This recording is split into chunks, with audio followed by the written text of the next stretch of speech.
The Raven Tower by Leckie is a book by an author that I have not read before. I really want to get into her science fiction novels, which I have.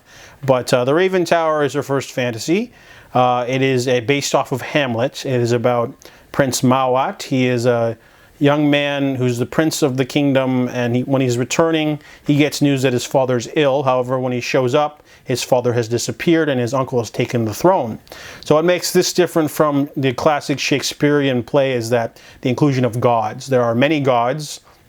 A lot of them get power through human sacrifice, but some of them basically hang around and basically protect certain bodies or people or places. They can inhabit animals and they inhabit animals and landmarks. So there's a raven god that protects Mawat's kingdom. However, they're not sure what's going on because the raven god's not helping. And meanwhile, his uncle is slowly getting power. There's a lot of political intrigue going on with different countries and different gods.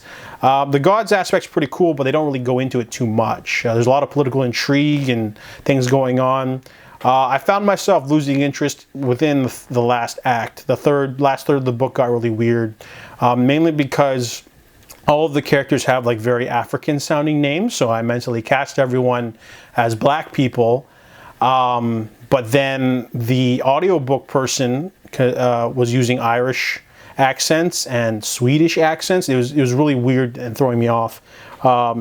I guess that was the only accents they could do, but it felt a little weird. And some other characters got really annoying, you know, like the main guy.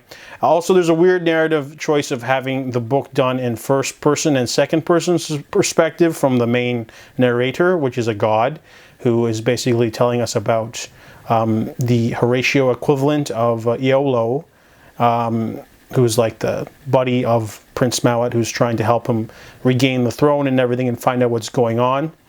There's also a few other characters that I just didn't like. You know, they're just there. And honestly, the way the book ended was really cold and boring, and I didn't quite love it.